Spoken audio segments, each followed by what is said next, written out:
충격적인 소식이 전해졌습니다. 바로 한국인 손흥민이 있는 토트넘이 우승컵을 들어올렸는데요.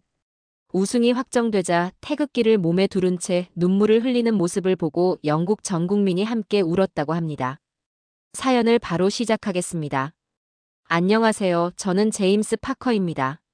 런던 BBC 스포츠 전문 기자로 활동하며 20여 년간 축구 현장을 지켜본 사람으로서 한국 축구의 놀라운 여정을 여러분께 전해드리고자 합니다. 2002년 5월 30일 대한민국과 일본에서 동시 개최된 피파 월드컵은 제 인생에서 가장 충격적인 스포츠 이벤트 중 하나였습니다. 당시 런던의 스포츠 데스크에서 근무하던 저는 아시아에서 열리는 첫 번째 월드컵에 대해 솔직히 큰 기대를 하지 않았다고 고백합니다.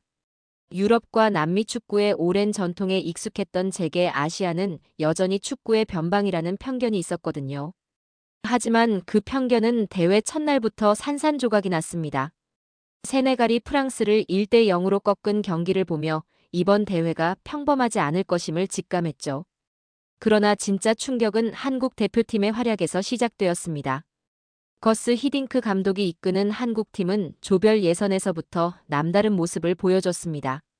폴란드와의 첫 경기에서 황선홍 선수가 넣은 골을 시작으로 미국과의 무승부, 그리고 포르투갈을 1대 0으로 누르며 조 2위로 16강에 진출하는 모습은 런던의 축구 팬들 사이에서도 화제가 되었습니다.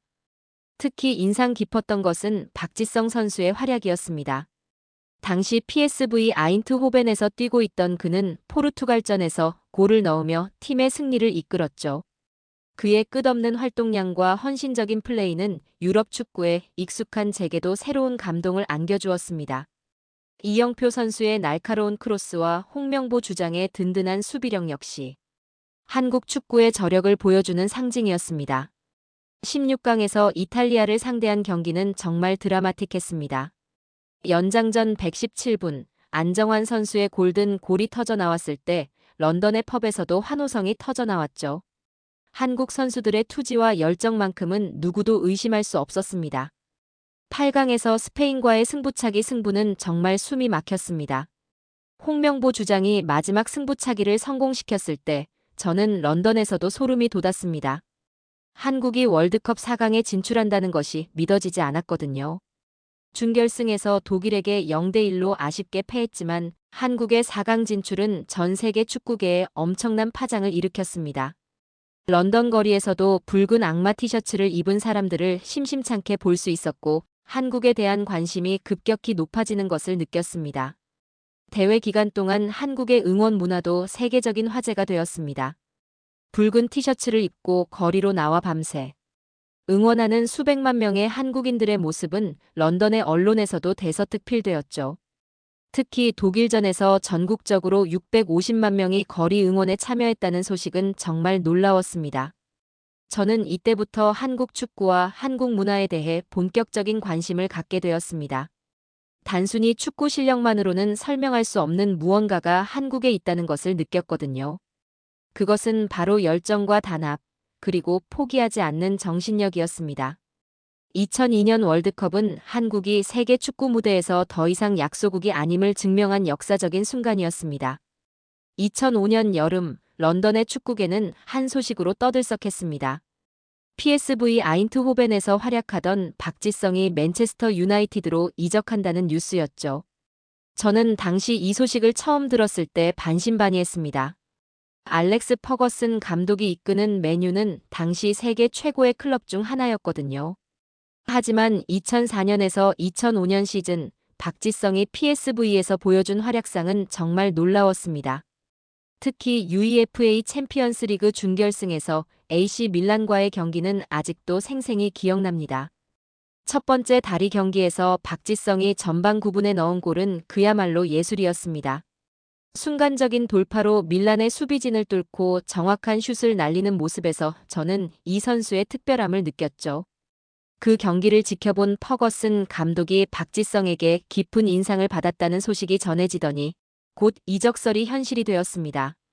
2005년 7월 9일 박지성은 공식적으로 맨체스터 유나이티드와 계약을 체결했습니다. 이적료는 600만 유로였는데 당시로서는 한국 선수에게 책정된 최고액이었죠. 7월 14일 올드 트래포드에서 열린 박지성의 입단식은 저에게도 감동적인 순간이었습니다. 정장을 말끔히 차려입은 박지성이 퍼거슨 감독과 함께 등번호 13번이 새겨진 빨간 유니폼을 들고 포즈를 취하는 모습은 역사적인 장면이었습니다. 한국인 최초의 프리미어리그 선수가 탄생하는 순간이었거든요. 처음에는 우려의 목소리도 적지 않았습니다. 아시아 마케팅을 위한 상업적 영입이라는 시각도 있었고, 과연 프리미어리그에서 통할 수 있을지 의문을 표하는 사람들도 많았습니다. 당시 메뉴에는 루트 판 니스텔로이, 라이언 긱스, 폴 스콜스 같은 쟁쟁한 선수들이 포진해 있었거든요. 하지만 박지성은 데뷔 전부터 특별한 존재감을 보여줬습니다. 7월 23일 홍콩에서 열린 프리시즌 친선 경기에서 첫 경기를 치른 그는 며칠 후 중국 베이징에서 열린 베이징 거안과의 경기에서 맨유 데뷔골을 터뜨렸습니다. 그 순간 저는 이 선수가 단순한 마케팅용 영입이 아님을 확신했죠. 박지성의 가장 큰 무기는 끝없는 활동량이었습니다. 그의 별명이 패 3개 가진 박이었던 것처럼 그는 90분 내내 지치지 않고 뛰어다녔습니다. 공격에서 수비까지 좌측에서 우측까지 박지성은 필드 어디에나 나타났죠. 특히 인상 깊었던 것은 그의 전술적 이해도였습니다. 퍼거슨 감독의 복잡한 전술 지시를 완벽하게 소화해내는 모습을 보며 저는 한국 선수들의 축구 지능에 대해 새롭게 인식하게 되었습니다. 2008년 챔피언스리그 준결승에서 바르셀로나를 상대로 안드레아 피를로를 완벽하게 봉쇄한 경기는 박지성의 전술적 가치를 보여주는 대표적인 사례였죠. 웨인 루니는 후에 박지성에 대해 이렇게 평가했습니다. 12세 아이가 크리스티아누 호날두에 대해서는 잘 알지만 박지성에 대해서는 모를 수도 있다. 하지만 함께 뛴 선수들은 박지성이 팀 성공에 얼마나 중요한 존재였는지 안다고 말이죠. 저 역시 마찬가지였습니다. 박지성의 플레이를 지켜보면서 축구에서 가장 중요한 것은 화려한 개인기가 아니라 팀을 위한 헌신과 희생이라는 것을 깨달았습니다. 그는 골을 넣는 것보다 동료가 골을 넣을 수 있도록 돕는 일에 더 집중했고 개인적인 영광보다 팀의 승리를 우선시했습니다. 박지성의 프로 정신 또한 감탄스러웠습니다. 맨체스터에 7년간 살면서도 집을 사지 않고 전세로 살았다는 일화는 그의 겸손함과 현실적인 사고를 보여주는 대목이었죠. 아시아에서는 엄청난 슈퍼스타였지만 결코 거만하지 않았고 항상 배우려는 자세를 잃지 않았습니다. 언어적 장벽도 있었지만 박지성은 이를 극복하기 위해 끊임없이 노력했습니다. 네덜란드에서 미리 영어를 공부해온 덕분에 동료들과의 의사소통에 큰 어려움은 없었지만 더 나은 소통을 위해 계속 공부하는 모습을 보였죠. 특히 파트리스 에브라와 같은 외국인 동료들과도 깊은 우정을 쌓으며 팀 내 화합에 기여했습니다. 박지성은 맨유에서 7시즌 동안 205경기에 출전해 27골을 기록했습니다. 숫자로만 보면 그리 화려하지 않을 수 있지만 그의 진가는 통계로 측정할 수 없는 부분에 있었습니다.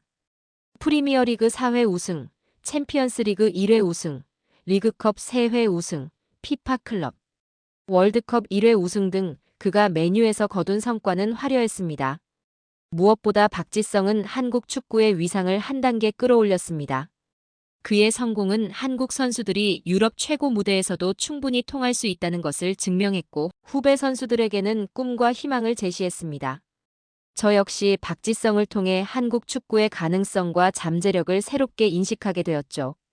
박지성이 프리미어리그에서 한국 축구의 위상을 높이고 있을 때 저는 또 다른 재능 있는 한국 선수의 존재를 알게 되었습니다.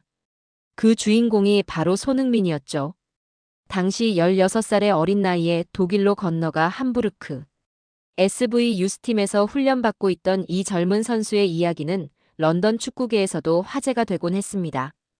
2010년 18살의 손흥민이 함부르크에서 분데스리가 데뷔전을 치렀다는 소식을 듣고 저는 깊은 인상을 받았습니다. 데뷔전에서 바로 골을 넣었다는 소식은 더욱 놀라웠죠. 그는 분데스리가에서 전반기 최고의 데뷔라는 평가를 받으며 FIFA에서 선정한 세계 최고 10대 유망주 23인에도 포함되었습니다. 함부르크에서의 활약을 지켜보던 저는 손흥민이 박지성과는 다른 스타일의 선수라는 것을 느꼈습니다. 박지성이 끝없는 활동량과 헌신으로 팀에 기여하는 스타일이었다면 손흥민은 뛰어난 득점 감각과 다재다능함을 무기로 삼는 공격수였습니다. 양발을 자유자재로 사용하는 능력과 빠른 스피드, 그리고 정확한 슈팅 능력은 유럽 축구계에서도 주목받기에 충분했죠. 2013년 손흥민이 바이어 레버쿠젠으로 이적했을 때 이적료는 1,000만 유로로 당시 함부르크 구단 역대 최고 이적료 기록을 경신했습니다. 레버쿠젠에서의 그의 활약은 더욱 인상적이었습니다. 특히 UEFA 챔피언스 리그에서 보여준 경기력은 전 유럽이 주목할 만했죠. 레버쿠젠 시절 가장 기억에 남는 경기는 2015년 2월 14일 VfL 볼프스부르크와의 경기였습니다. 손흥민이 해트트릭을 기록했지만 팀은 4대5로 패배했죠. 그 경기에서 케빈 더 브라위너가 4골을 넣었는데 경기 후 두 선수가 유니폼을 교환하는 모습은 상호 존중의 표현이었습니다. 당시 저는 이 젊은 한국 선수가 유럽 최고 수준의 선수들과 당당히 경쟁하고 있다는 사실에 감탄했습니다. 그리고 2015년 여름, 드디어 손흥민이 런던으로 오게 되었습니다.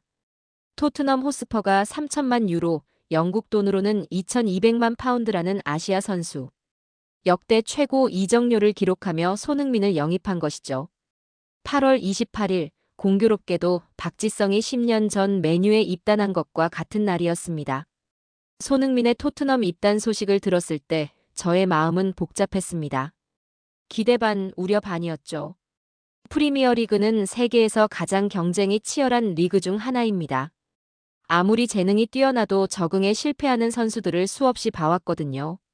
특히 토트넘은 당시 400억 원에 달하는 높은 이적료로 영입한 선수들 중 상당수가 기대에 못 미쳤던 전적이 있었습니다. 손흥민의 프리미어리그 데뷔전은 선더랜드와의 경기였습니다. 아쉽게도 그날 경기에서 손흥민은 기대만큼의 모습을 보여주지 못했고 후반 61분에 교체되었습니다. 현지 팬들의 반응도 실망스러웠죠. 400억 원짜리 선수에게 거대한 기대를 걸었던 만큼 실망도 컸던 것 같습니다. 하지만 저는 한 경기로 선수를 판단하는 것은 성급하다고 생각했습니다. 유럽에서 5년간 뛰어온 경험과 챔피언스 리그에서 보여준 실력을 고려하면 충분히 적응할 수 있으리라 믿었거든요. 그리고 그 믿음은 곧 현실이 되었습니다. 9월 17일 화이트 하트레인에서 열린 UEFA 유로파리그 카라바흐와의 경기에서 손흥민은 마침내 폭발했습니다. 전반 27분과 29분에 연속으로 골을 넣으며 토트넘에서의 첫 골과 함께 멀티골을 기록한 것이죠. 그날 손흥민은 최전방 스트라이커로 출전해 양팀 통틀어 최고 평점인 9.1을 기록하며 맨 오브 더 매치에 선정되었습니다. 그 순간 저는 확신했습니다. 손흥민은 단순히 아시아 마케팅을 위한 영입이 아니라 토트넘의 미래를 책임질 핵심 선수가 될 것이라고 말이죠. 카라바흐전에서 보여준 그의 침착함과 골 결정력은 정말 인상적이었습니다. 처음 손흥민을 직접 인터뷰할 기회가 있었을 때 저는 그의 겸손한 태도에 깊은 인상을 받았습니다. 막 프리미어리그에 입성한 젊은 선수임에도 불구하고 그는 매우 차분하고 성숙한 모습을 보였습니다. 토트넘 팬들 앞에 빨리 서고 싶다고 말하는 그의 모습에서 진정성을 느꼈죠. 손흥민의 토트넘 적응 과정에서 가장 인상 깊었던 것은 그의 학습 능력이었습니다. 초기 몇 경기에서 아쉬운 모습을 보였지만 그는 빠르게 프리미어리그의 스타일에 적응해 갔습니다. 독일에서 5년간 뛰어온 경험이 큰 도움이 되었을 것입니다. 특히 저는 손흥민의 다재다능함에 주목했습니다. 그는 좌측 윙어, 우측 윙어, 중앙 공격수 어느 포지션에서도 뛸 수 있었고 각 포지션에서 나름의 역할을 충실히 해냈습니다. 이런 다양성은 현대 축구에서 매우 중요한 자질이었죠. 손흥민의 이적은 한국 축구에도 큰 영향을 미쳤습니다. 박지성 이후 공백기가 있었던 프리미어리그에 다시 한국 선수가 등장한 것이었거든요. 더욱이 그는 단순한 수비형 미드필더가 아닌 골을 넣는 공격수였기 때문에 더욱 주목받았습니다. 런던 생활에서도 손흥민은 빠르게 적응해가는 모습을 보였습니다. 독일에서의 경험이 있어서인지 새로운 환경에 대한 적응력이 뛰어났죠. 그는 곧 팀 동료들과도 좋은 관계를 형성했고 토트넘의 일원으로 자리 잡아갔습니다. 당시 토트넘은 해리 케인이라는 젊은 스트라이커를 중심으로 새로운 팀을 구축하고 있었습니다. 손흥민의 합류는 이런 토트넘의 청사진에 완벽하게 맞아떨어졌죠. 두 선수의 조합은 앞으로 토트넘의 공격을 책임질 핵심 듀오가 될 것이라는 예감이 들었습니다. 손흥민의 토트넘 입성은 저에게도 특별한 의미였습니다. 이제 런던에서 직접 한국 선수의 활약을 지켜볼 수 있게 되었거든요. 화이트 하트레인에서 그의 경기를 보며 느끼는 감동은 맨체스터까지 가서 박지성을 봤던 것과는 또 다른 특별함이 있었습니다. 손흥민이 토트넘에서 자리를 잡아가던 2015년 이후 런던에서는 정말 놀라운 변화가 일어나기 시작했습니다. 한국 축구 선수들의 활약과 함께 한국 문화 전반에 대한 관심이 폭발적으로 증가한 것이죠. 저는 이 변화를 직접 목격하며 한국 문화의 저력에 깊은 감명을 받았습니다. 가장 먼저 눈에 띈 것은 K-팝의 약진이었습니다. 2012년 사이에 강남 스타일이 런던에서도 엄청난 화제가 되었을 때를 기억합니다. 10월 1일 런던에서 열린 강남 스타일 플래시몹에는 수많은 런던 시민들이 참여했고 영국 공식 음원 순위에서 1위를 차지하는 기염을 토했죠. 하지만 당시에는 일회성 현상일 것이라고 생각했습니다. 그런데 제 예상은 완전히 빗나갔습니다. 2010년대 중반부터 BTS를 비롯한 한국 아이돌 그룹들이 런던 젊은이들 사이에서 점점 인기를 얻기 시작했습니다. 처음에는 10대 소녀들을 중심으로 한 소수의 열성 팬들만이 관심을 보였지만 시간이 지나면서 그 영향력은 전 연령대로 확산되었습니다. 특히 2018년 이후 BTS의 활약은 정말 놀라웠습니다. 2019년에는 웸블리 스타디움에서 공연을 열어 완판을 기록했는데 이는 아시아 아티스트로서는 최초였죠. 그날 웸블리로 향하는 지하철에서 보라색 옷을 입고 한글이 적힌 응원 도구를 들고 가는 영국 젊은이들의 모습은 정말 인상적이었습니다. K-팝의 인기와 함께 한국 드라마에 대한 관심도 크게 증가했습니다. 넷플릭스와 같은 스트리밍 서비스의 확산으로 한국 드라마를 쉽게 접할 수 있게 되면서 런던의 젊은 세대들 사이에서 입소문이 퍼져나갔습니다. 회사 동료들과의 대화에서도 한국 드라마 이야기가 자주 나올 정도였죠. 하지만 저에게 가장 인상 깊었던 변화는 런던 거리에서 한국 음식에 대한 관심이 폭발적으로 증가한 것이었습니다. 2010년대 초반만 해도 런던에서 한국 식당을 찾기는 쉽지 않았습니다. 몇몇 소규모 식당들이 있었지만 대부분 한국인들을 위한 사모임 같은 성격이 강했죠. 그런데 손흥민의 활약과 한류 붐이 맞물리면서 상황이 완전히 달라졌습니다. 런던 곳곳에 세련된 한국 식당들이 우후죽순 생겨나기 시작한 것입니다. 홀본 지역의 김치 레스토랑은 그 대표적인 예였습니다. 대형 박물관 근처에 위치한 이 식당은 전통적인 한국 음식과 현대적인 인테리어를 조화시켜 큰 인기를 얻었습니다. 저는 처음 김치 레스토랑을 방문했을 때 깜짝 놀랐습니다. 식당 내부는 고급스러운 분위기였고 손님의 절반 이상이 영국인이었거든요. 돌솥 비빔밥을 젓가락으로 능숙하게 먹는 영국 회사원들의 모습을 보며 한국 음식이 정말 런던 시민들의 일상에 스며들고 있다는 것을 실감했습니다. 비빔밥은 특히 큰 인기를 끌었습니다. 건강하고 균형 잡힌 한 그릇. 음식이라는 컨셉이 웰빙을 추구하는 런던 시민들의 취향과 잘 맞아떨어진 것 같았습니다. 토트넘 코트 로드 근처의 비빔 카페에서는 다양한 비빔밥 메뉴를 판매했고 점심시간이면 줄을 서서 기다려야 할 정도였죠. 김치 역시 런던에서 새로운 슈퍼푸드로 주목받기 시작했습니다. 발효 음식의 건강상 이점이 알려지면서 김치에 대한 관심이 크게 증가했고 일부 영국 언론에서는 김치를 세계에서 가장 건강한 음식 중 하나라고 소개하기도 했습니다. 슈어디치의 주보 같은 식당들은 한국의 안주 문화를 런던에 소개했습니다. 젊고 세련된 런던 직장인들이 큰 테이블을 둘러싸고 각종 한국 안주를 즐기는 모습은 정말 흥미로웠습니다.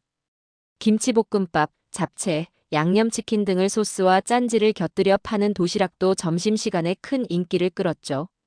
한국 스트리트 푸드에 대한 관심도 높아졌습니다. 온더밥 같은 식당에서는 김치 주먹밥, 찐빵, 매운 해물탕 등 한국인들이 즐겨 먹는 길거리 음식들을 선보였고 이런 음식들이 진짜 한국 음식 맛이 난다며 좋은 평가를 받았습니다. 저는 이런 변화를 지켜보면서 정말 신기했습니다. 불과 몇 년 전만 해도 한국 음식을 설명하려면 복잡한 영어 표현을 써야 했는데, 이제는 김치, 비빔밥, 불고기 같은 단어들이 런던에서도 그대로 통하게 된 것이죠. 특히 인상 깊었던 것은 한국 음식점들의 수준 향상이었습니다. 과거의 소규모 식당들과 달리 새로 생긴 한국 식당들은 세련된 인테리어와 함께 한국 음식의 정통성을 살리면서도 현지인들의 입맛에 맞춘 메뉴 개발에 힘썼습니다. 비비고 같은 체인점은 런던에서 한국 식당 중 1등으로 선정되기도 했죠. 이런 한식당들의 성공은 단순히 음식의 맛뿐만 아니라 문화적 경험을 제공했기 때문이라고 생각합니다. 한국의 반찬 문화, 공유 음식 문화 등이 런던 시민들에게는 새롭고 흥미로운 경험으로 다가왔던 것 같습니다. 런던 지방 도시들에도 한국 음식의 바람이 불었습니다. 이 모든 변화의 중심에는 손흥민의 존재가 있었다고 생각합니다.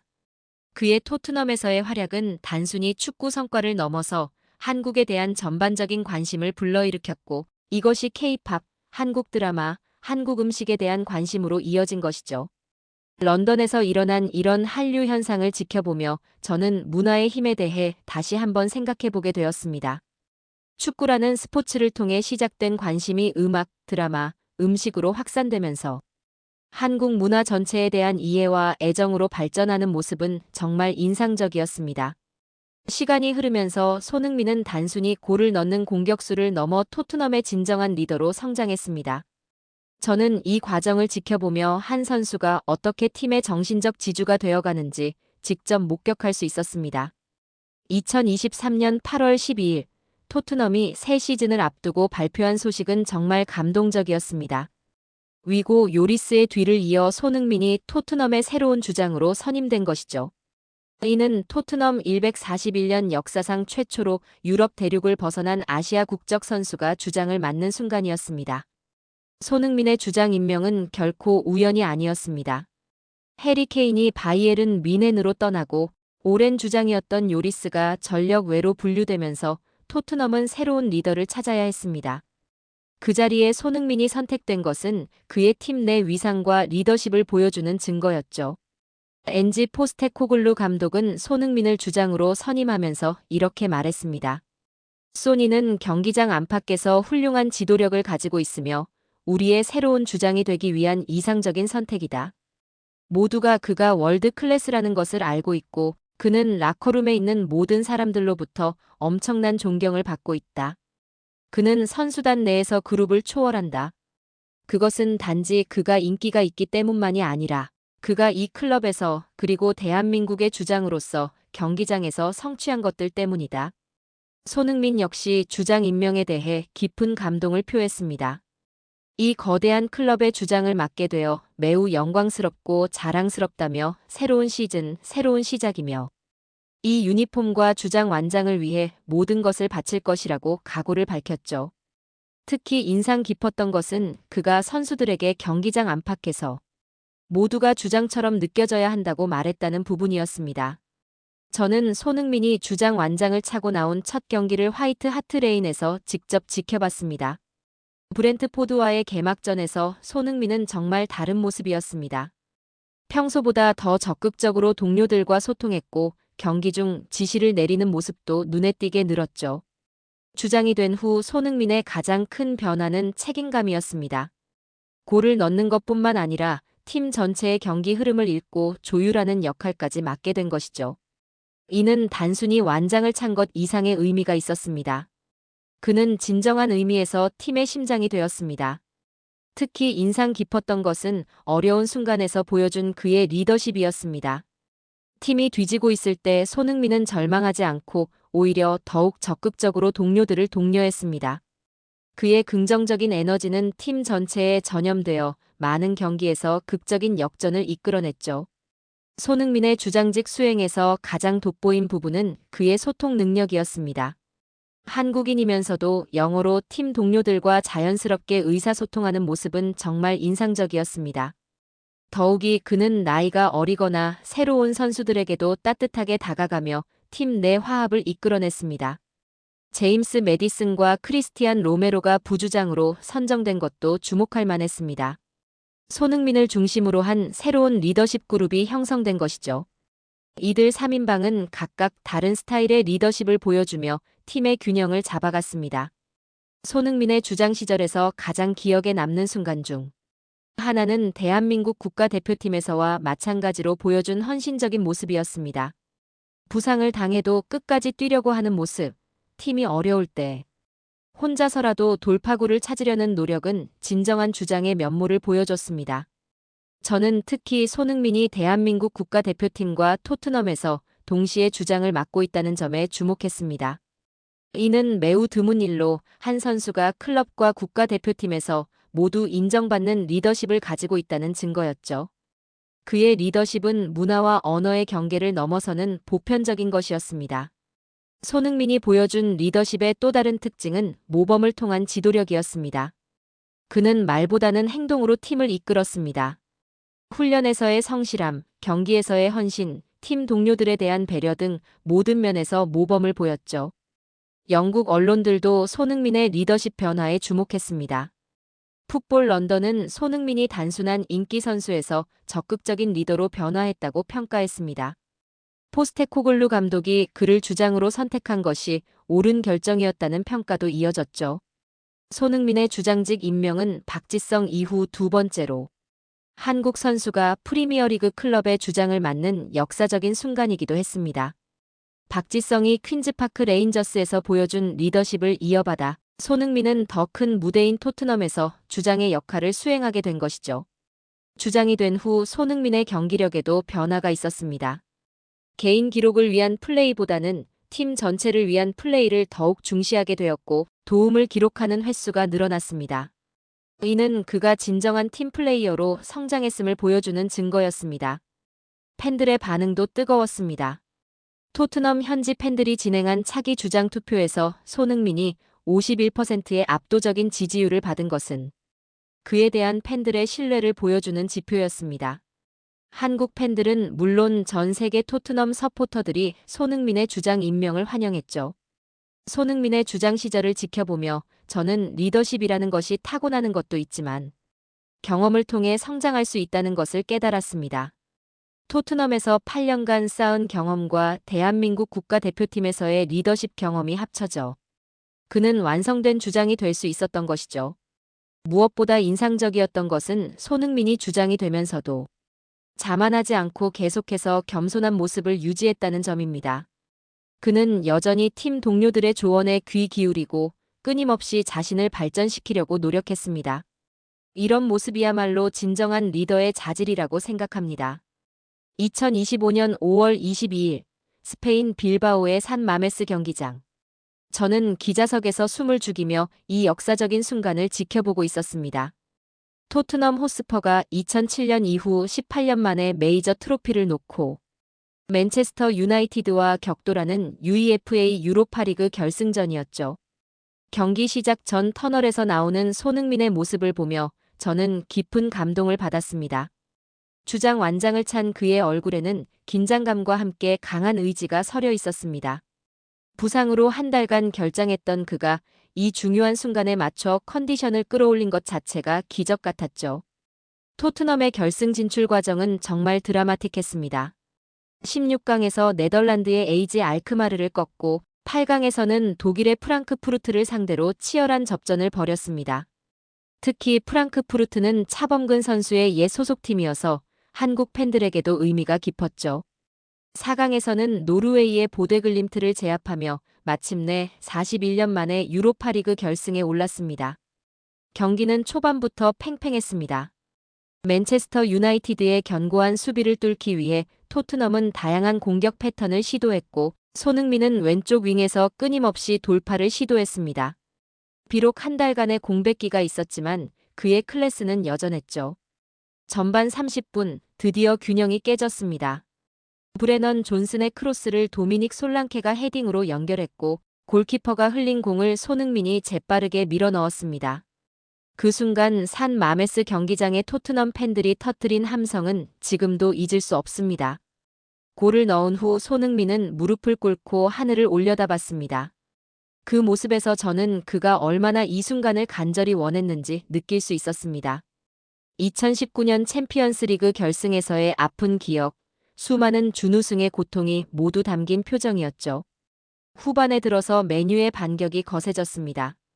브루노 페르난데스의 정확한 패스와 라스무스 호일룬의 움직임이 토트넘 수비진을 위협했죠. 하지만 크리스티안 로메로와 미키 판데르펜을 중심으로 한 토트넘의 수비는 끝까지 견고함을 유지했습니다. 후반 35분 결정적인 순간이 왔습니다. 토트넘의 코너킥 상황에서 혼전이 벌어졌고 떨어진 공을 손흥민이 오른발로 강력하게 때렸습니다. 공은 메뉴 수비수의 다리에 맞고 골대 안으로 빨려 들어갔죠. 운이 따랐지만 끝까지 포기하지 않은 손흥민의 의지가 만들어낸 골이었습니다. 이 골로 토트넘은 2대 0으로 앞서게 되었고 남은 시간 동안 필사적으로 수비했습니다. 손흥민은 공격뿐만 아니라 수비에서도 헌신적인 모습을 보였습니다. 자신의 페널티 박스까지 내려와 수비에 가담하는 모습에서 진정한 주장의 면모를 볼 수 있었죠. 경기 종료 휘슬이 울렸을 때 손흥민은 그라운드에 무릎을 꿇고 뜨거운 눈물을 흘렸습니다. 15년간의 프로 생활에서 처음으로 얻은 메이저 트로피였으니까요. 동료들이 하나둘씩 달려와 그를 끌어안았고 토트넘 팬들은 열광했습니다. 트로피 수여식에서 손흥민이 유로파리그 트로피를 들어올리는 순간은 정말 감동적이었습니다. 하지만 진짜 감동은 그 다음에 있었습니다. 손흥민이 어디선가 가져온 태극기를 어깨에 두르고 트로피와 함께 포즈를 취한 것이죠. 그 순간 경기장에 있던 모든 사람들이 감동받았습니다. 토트넘 팬들은 물론이고 맨유 팬들까지도 박수를 보냈습니다. 심지어 평소 감정을 잘 드러내지 않기로 유명한 영국인들조차 눈물을 훔치는 모습을 볼 수 있었죠. 손흥민의 태극기 세레모니는 단순한 개인적 기쁨을 넘어서 모든 이들의 마음을 울린 순간이었습니다. 기자석에서 이 장면을 지켜본 저 역시 울컥했습니다. 2002년 월드컵에서 한국 축구를 처음 알게 된 이후 23년간 한국 선수들의 여정을 지켜봐온 저에게 이 순간은 그 모든 시간의 결실 같았거든요. 경기 후 인터뷰에서 손흥민은 감격을 주체하지 못했습니다. 팀 동료들과 팬들에게 감사를 표하며 특히 한국에서 새벽에도 응원해준 팬들에게 진심 어린 메시지를 전했습니다. 그의 목소리는 떨렸지만 그 안에 담긴 진정성은 모든 이들의 가슴을 뭉클하게 했죠. 이날의 우승은 손흥민 개인에게뿐만 아니라 토트넘에게도 역사적인 의미가 있었습니다. 18년간의 무관 징크스를 깼고 41년 만에 유로파리그를 제패한 것이었으니까요. 더불어 다음 시즌 챔피언스리그 진출권까지 확보하게 되었죠. 손흥민의 이날 활약은 정말 완벽했습니다. 2골을 넣었을 뿐만 아니라 팀을 정신적으로 이끌었고 마지막까지 수비에 가담하며 우승을 위해 모든 것을 바쳤습니다. 맨 오브 더 매치는 당연히 손흥민의 몫이었죠. 우승 후 라커룸에서의 모습도 인상적이었습니다. 손흥민은 동료들과 함께 기쁨을 나누면서도 겸손함을 잃지 않았습니다. 특히 부상으로 결승에 참여하지 못한 제임스 매디슨을 위로하는 모습에서 진정한 리더의 면모를 볼 수 있었죠. 이 우승으로 손흥민은 아시아 선수로서는 매우 드문 유럽 메이저 대회 우승을 달성했습니다. 박지성이 챔피언스리그에서 우승한 것에 이어 손흥민이 유로파리그를 제패하며 한국 축구의 위상을 한 단계 더 끌어올린 것이죠. 토트넘의 우승 퍼레이드는 며칠 후 런던에서 열렸습니다. 수십만 명의 팬들이 거리로 나와 선수들을 환영했고 그 중심에는 태극기를 든 손흥민이 있었습니다. 런던 거리가 한국의 응원 문화로 물들었고 한류의 힘을 다시 한번 확인할 수 있는 순간이었죠. 저는 이 모든 과정을 지켜보며 스포츠가 가진 힘에 대해 다시 한번 생각해봤습니다. 손흥민의 우승은 단순한 개인적 성취를 넘어서 많은 사람들에게 희망과 감동을 안겨준 순간이었습니다. 특히 그가 태극기를 두르고 보여준 자부심은 전 세계에 한국의 아름다운 면을 알리는 계기가 되었죠. 우승의 감격이 채 가시지 않은 상황에서 진행된 경기 후 인터뷰는 제 기자 생활에서 가장 감동적인 순간 중 하나였습니다. 산 마메스 경기장의 믹스드 존에서 손흥민과 마주했을 때 그의 눈가는 아직도 촉촉이 젖어 있었습니다. 첫 질문을 던지기도 전에 손흥민은 먼저 입을 열었습니다. 정말 꿈만 같습니다. 이 순간을 위해 얼마나 많은 시간을 기다렸는지 모르겠어요. 그의 목소리는 여전히 떨리고 있었지만 그 안에 담긴 진정성은 누구나 느낄 수 있었습니다. 손흥민은 가장 먼저 팀 동료들에게 감사의 마음을 표했습니다. 혼자서는 절대 이룰 수 없는 일이었습니다. 크리스티안 로메로, 미키 판데르펜, 도미닉 솔랑케, 그리고 모든 동료들이 있었기에 가능했어요. 특히 부상으로 함께하지 못한 제임스 매디슨에게도 고마움을 전하고 싶습니다. 그가 없었다면 여기까지 올 수 없었을 거예요. 포스테코글루 감독에 대한 언급도 빼놓지 않았습니다. 감독님이 저를 주장으로 임명해 주셨을 때의 그 믿음을 보답할 수 있어서 정말 기쁩니다. 감독님의 축구 철학과 리더십이 있었기에 우리가 이 자리까지 올 수 있었다고 생각해요.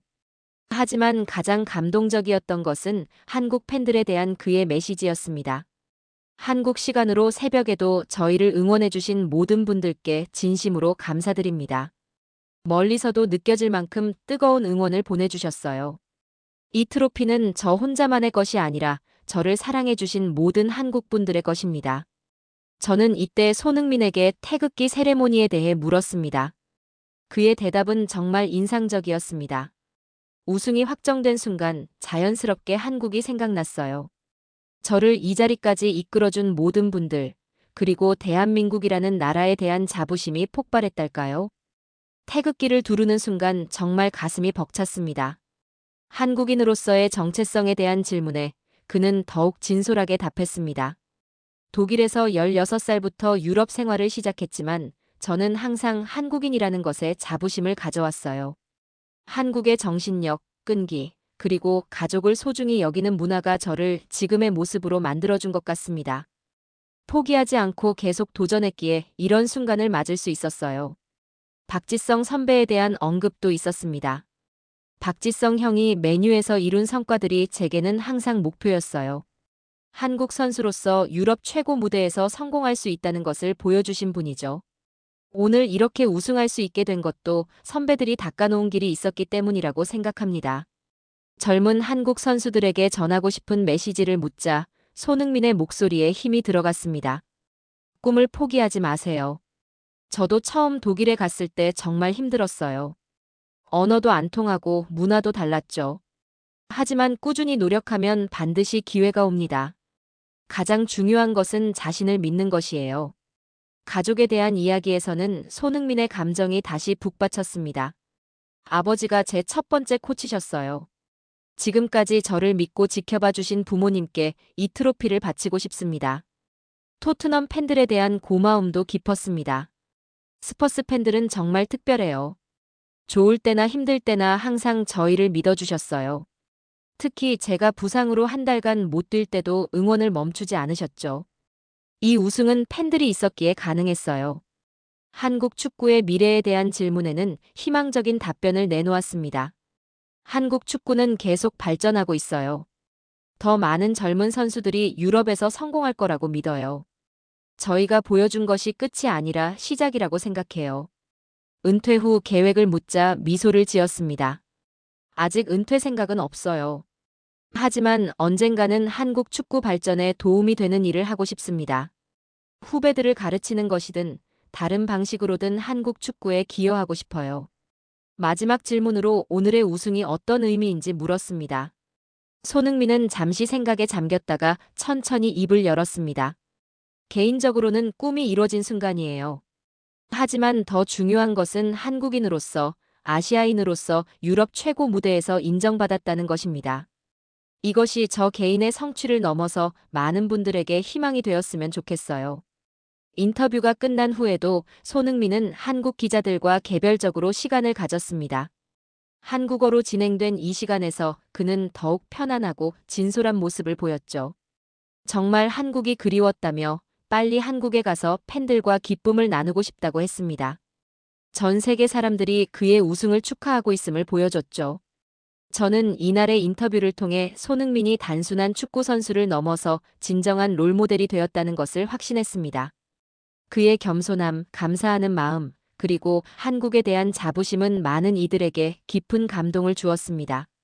손흥민의 유로파리그 우승 기사를 작성하며 저는 깊은 감동에 휩싸였습니다. 2002년 월드컵에서 한국 축구를 처음 접한 이후 23년간의 여정이 이 순간으로 귀결되는 것 같았거든요. 특히 우승 세레모니에서 손흥민이 환하게 웃으며 태극기를 어깨에 두르는 모습을 본 순간 저는 가슴 벅찬 전율을 느꼈습니다.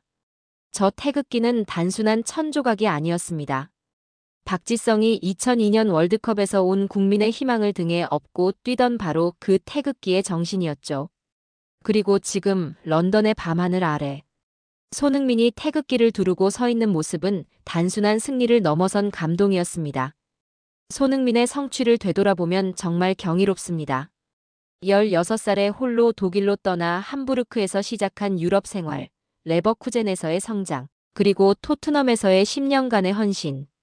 이 모든 과정에서 그는 한 번도 자신의 뿌리를 잊지 않았습니다. 저는 손흥민이 단순한 축구 선수를 넘어 한국인의 정신력과 노력, 그리고 열정을 전 세계에 알린 상징적인 인물임을 깨달았습니다. 그의 성공은 개인적 성취를 넘어서 많은 이들에게 희망과 용기를 준 이야기였죠. 박지성으로부터 시작된 저의 한국 축구에 대한 여정은 손흥민의 우승으로 하나의 완성된 서사를 갖게 되었습니다. 하지만 저는 이것이 끝이 아니라는 것을 압니다. 손흥민의 우승은 새로운 시작점일 뿐입니다. 런던에서 목격한 한류의 확산도 마찬가지입니다. K-팝, 한국 드라마, 한국 음식이 자연스럽게 런던 시민들의 일상에 스며든 것처럼 한국 문화의 영향력은 계속해서 확장되고 있습니다. 그리고 그 중심에는 항상 손흥민과 같은 문화 대사들이 있었죠. 저는 앞으로 손흥민이 또 어떤 놀라운 역사를 써내려갈지 기대됩니다. 챔피언스 리그에서의 우승, 월드컵에서의 더 큰 성과, 그리고 은퇴 후 한국 축구 발전을 위한 기여까지. 그의 이야기는 아직 끝나지 않았습니다. 무엇보다 손흥민이 보여준 것은 불가능은 없다는 메시지였습니다. 작은 나라에서 온 선수가 세계 최고 무대에서 주장을 맡고 우승을 차지할 수 있다는 것. 꾸준한 노력과 포기하지 않는 정신으로 어떤 꿈이든 이룰 수 있다는 것을 보여줬죠. 제가 2002년부터 지켜본 한국 축구의 여정은 이제 새로운 장을 열고 있습니다. 손흥민이 이룬 성과는 후배들에게는 목표가 되고 한국 팬들에게는 자부심이 되었습니다. 그리고 저와 같은 외국인들에게는 한국이라는 나라와 그 문화에 대한 깊은 존경심을 갖게 하는 계기가 되었죠. 태극기를 두른 손흥민의 모습에서 저는 한국의 과거, 현재, 그리고 미래를 모두 봤습니다. 어려운 역사를 극복하고 일어선 강인함, 현재의 눈부신 성장, 그리고 더 밝은 미래에 대한 희망까지 말이죠. 손흥민은 이제 영원히 기억될 한국의 자랑스러운 캡틴이 되었습니다. 그리고 그의 이야기는 앞으로도 수많은 사람들에게 꿈과 희망을 주는 전설로 남을 것입니다. 런던에서 한국 축구를 지켜본 한 기자로서 저는 이 모든 순간들을 목격할 수 있었던 것에 깊이 감사드립니다. 손흥민과 한국 축구가 앞으로 써나갈 새로운 역사를 계속해서 응원하며 그들의 활약이 한국 축구와 문화에 미칠 긍정적인 영향에 대해 희망적인 전망을 품고 있습니다. 불가능은 정말 없습니다. 손흥민이 태극기를 두르고 보여준 그 찬란한 순간이 바로 그 증명이니까요. 오늘 사연은 여기까지입니다. 손흥민 선수 정말 자랑스럽습니다. 앞으로도 손흥민과 한국 축구가 써나갈 새로운 역사에 많은 관심과 사랑 부탁드립니다. 태극기를 높이 들고 세계 무대에서 활약하는 우리 선수들의 모습을 계속해서 응원해주세요. 사연이 마음에 드셨다면 좋아요와 구독 부탁드립니다.